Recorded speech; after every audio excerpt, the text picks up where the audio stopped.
Well, hi, I'm Linda Orris with the Communications Committee.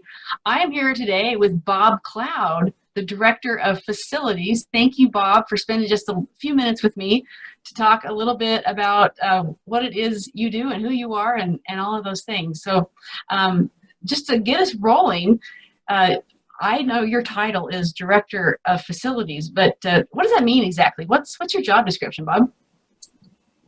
Well, in general, it is the safekeeping and maintenance of this beautiful 100-year-old building. There's a staff of 3 sextons, Tony Johnson, Stuart Schoenthal, and Charles Johnson, who report to me.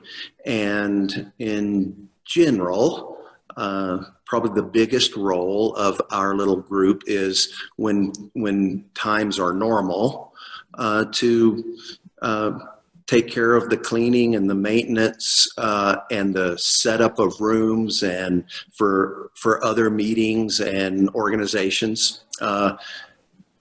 In this unnormal or unusual time, however, we're much more involved in coordinating a bit with the contractors that are involved in the capital campaign work, and just paying some attention to parts of the building that go a bit unattended to as it relates to maintenance and cleaning when things are normal. So do you feel like, and you mentioned your job's different now, of course, being being director of facilities in a facility that's largely empty.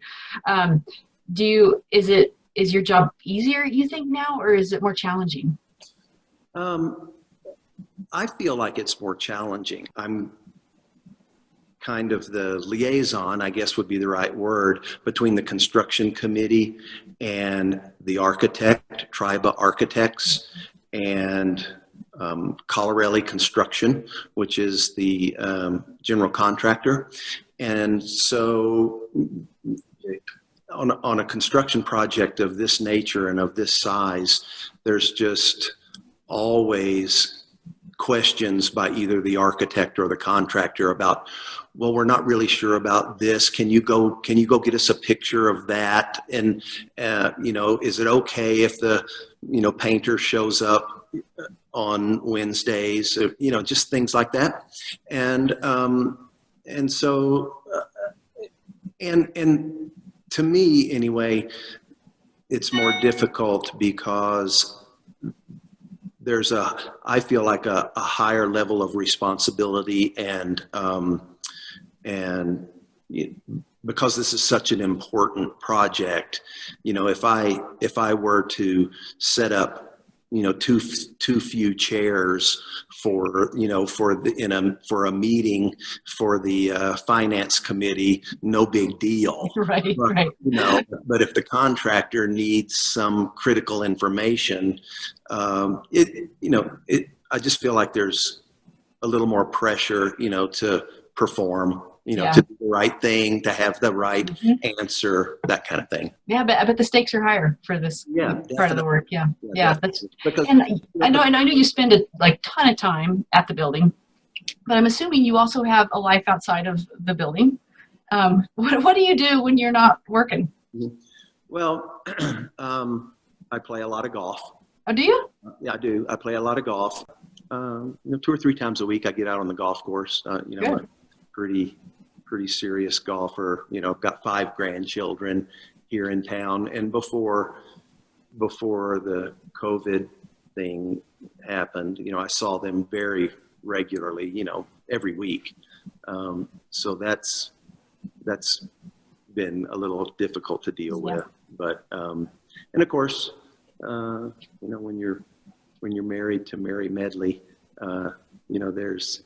there's lots of, not so much now, but there's lots of social events and things that I tag along with her, which is always interesting. Yeah.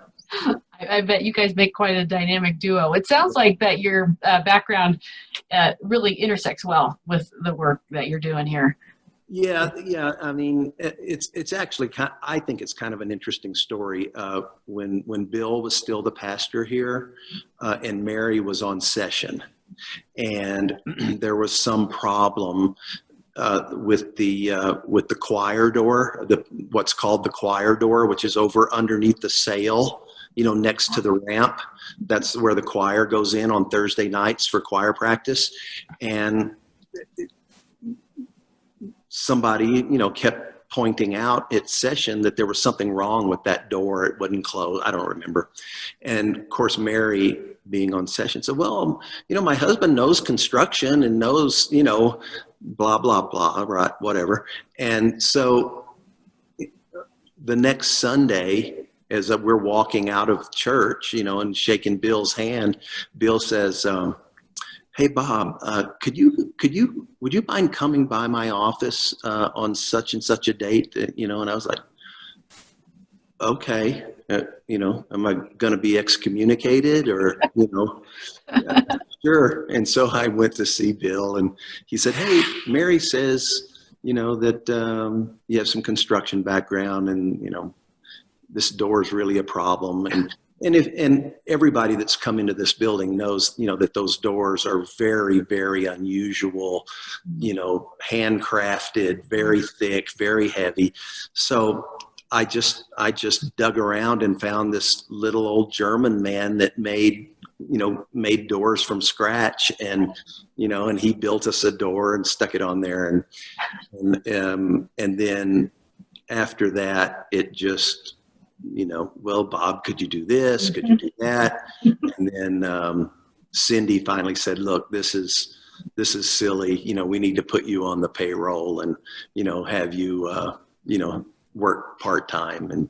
And it's been, I never imagined myself working for a church, but, but it's by far, been the best job that I've ever had. Yeah. Oh, that's neat to hear. I'm never going to look at that choir door the same. Yeah. I gotta go check it out. Yeah. I love that. Well, all that going on. I know, of course, the capital campaigns and construction's coming up. Like, what's big and looming for you? How is your job going to change in the next couple of months, you think? I'm just so excited because, 50 years ago, the people of this church thought forwardly enough to build the sanctuary that we now use.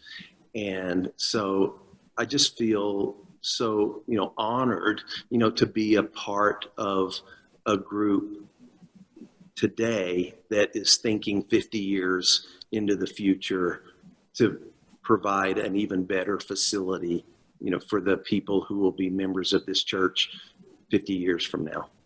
That's a great way to look at it. That's really neat. And just a side question as we wrap up here. Do you get to wear a hard hat now at work? Not yet. Okay.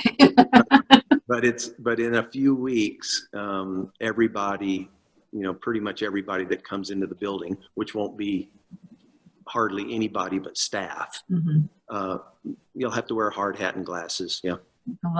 I love it. I'm picturing it right now. Awesome. Well, Bob, thank you so much for spending a few minutes with me and just give me an update on what's going on and, all the stuff around the church. It's been really a pleasure to get to know you better and to hear what's happening next. So take care. You're quite welcome.